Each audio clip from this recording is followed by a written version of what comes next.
Hi viewers, nice to meet you again in this channel. How are you doing? It's very good. Are you ready to learn another topic of English sentence pattern? It's okay. In episode 15, I'm going to explain about relative pronouns that maybe you always heard someone speaking and read English sentences, but some of you don't understand how to use them correctly. Make sure that you will understand them by watching this video completely. Let's check it out. Mari kita lihat bersama-sama di layar ini. Topik kita kali ini adalah relative pronouns. Relative pronouns adalah kata ganti penghubung yang berarti yang dalam bahasa Indonesia, meliputi who, whom, whose, which, that. Who untuk orang sebagai subjek, whom untuk orang sebagai objek, whose untuk kepunyaan, milik, which untuk benda, binatang sebagai subjek atau objek, that untuk orang, benda, binatang sebagai subjek atau objek. Dengan kata penghubung ini yang artinya yang dalam bahasa Indonesia. Kapan kita menggunakan who, kapan kita menggunakan when, kapan kita menggunakan whose, kapan kita menggunakan which atau that. Mari kita lihat contoh berikut ini. The man is talking about his son's education. Orang itu sedang bercerita tentang pendidikan anaknya.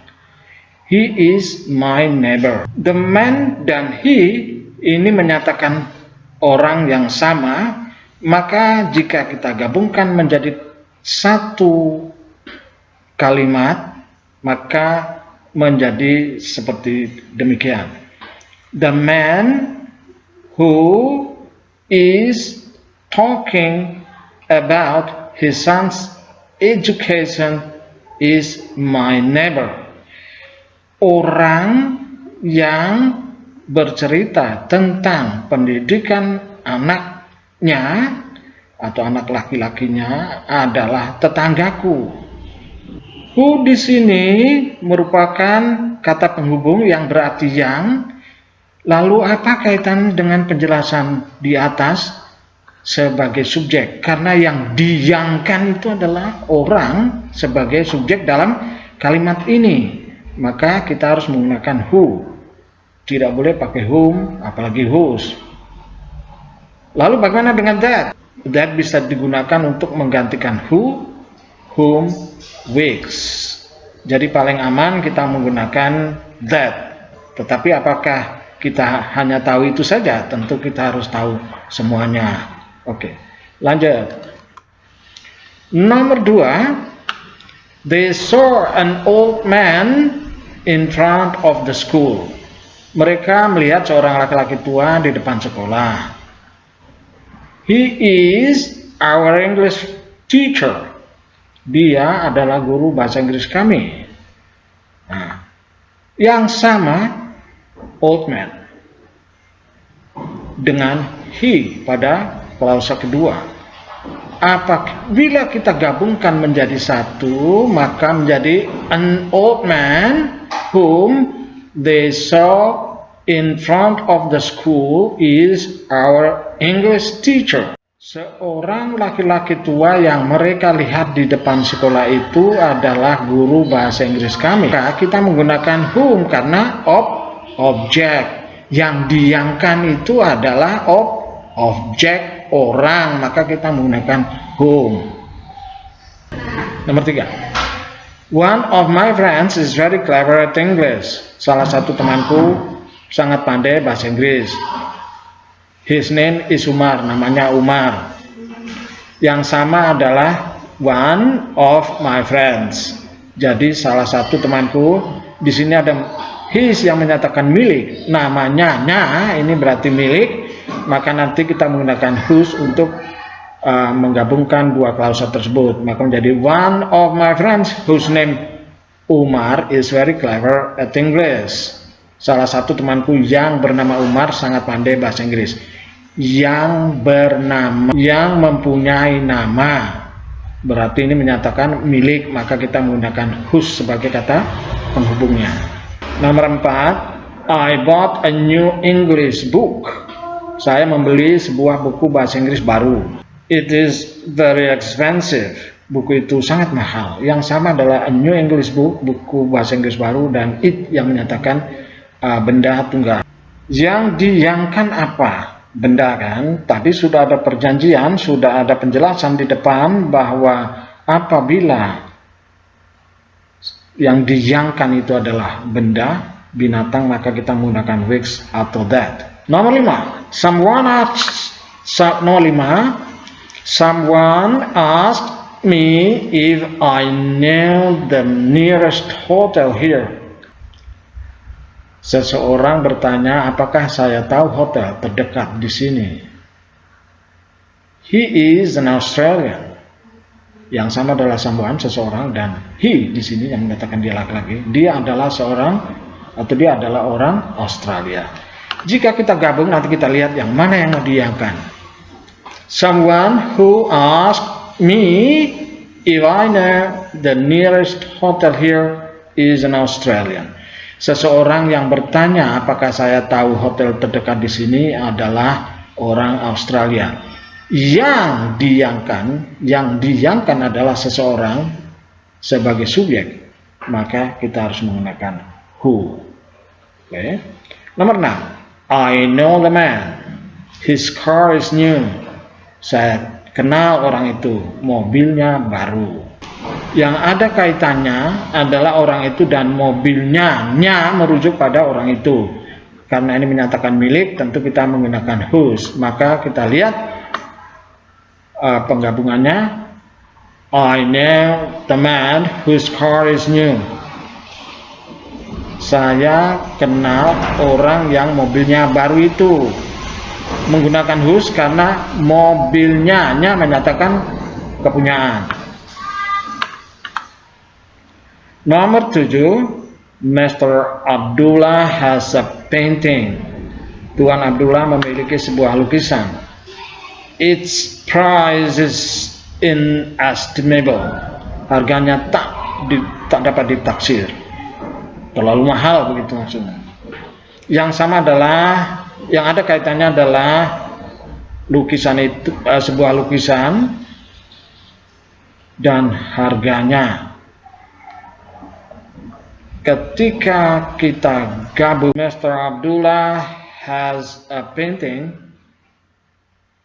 whose price is inestimable. Tuan Abdullah yang memiliki sebuah lukisan, Tuan Abdullah memiliki sebuah lukisan yang harganya tak dapat ditaksir. Nomor 8, I teach the students in English. Saya mengajar siswa-siswa itu dalam bahasa Inggris. They come from Europe. Mereka berasal dari Eropa. Jika kita gabungkan kalimat itu atau klausa itu, maka menjadi seperti demikian. The students whom I teach in English come from Europe. Siswa-siswa yang saya ajar dalam bahasa Inggris itu berasal dari Eropa. Kenapa kita menggunakan whom? Karena yang diyangkan itu adalah objek. Saya kan sebagai subjek, saya mengajar. Well, viewers, now we go on practice. Use relative pronouns to combine pairs of sentences below. Number 1, Mr. John teaches us English. He is very funny. What's your answer? It's very good. Mr. John, who teaches us English, is very funny. Number 2, my friend's name is Lina. She lives on Jalan Sudirman number 12. What's your combining sentence? It's okay. My friend whose name Lina lives on Jalan Sudirman number 12. Number 3, the police arrested 2 drunk men. They are my friends. What's your answer? It's very good.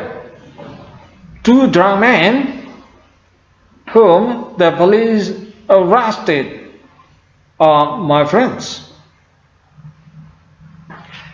Number 4, the young lady speaks English fluently. She studies abroad. What's your answer?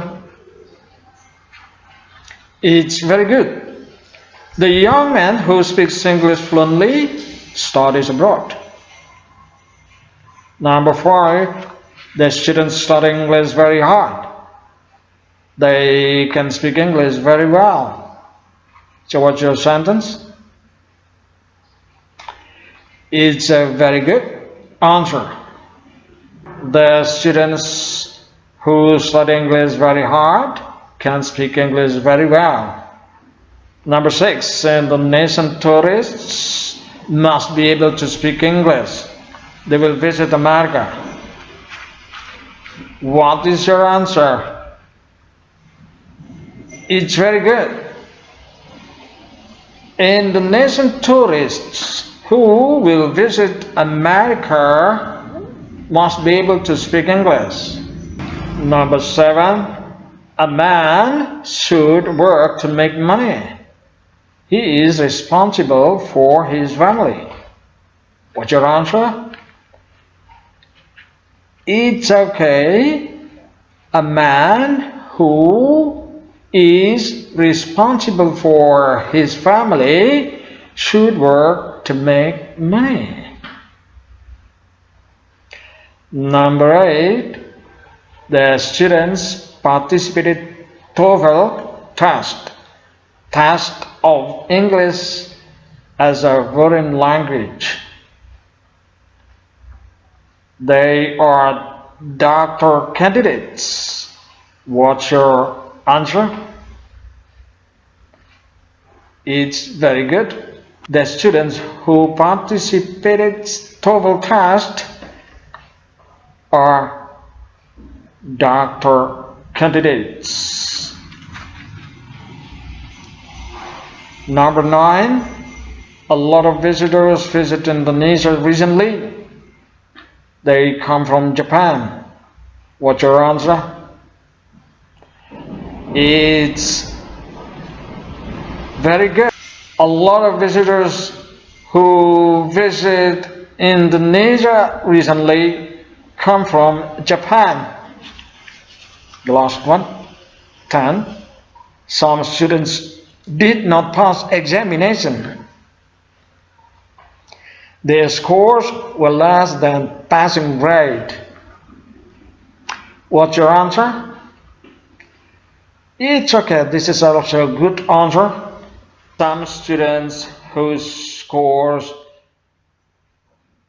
less than passing grade did not pass examination.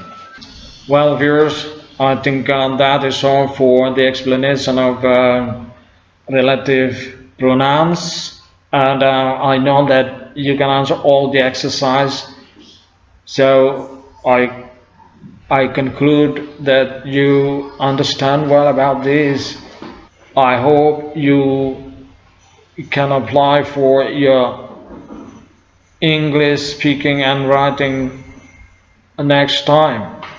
And I think that is all, and see you on the next episode. Thank you very much.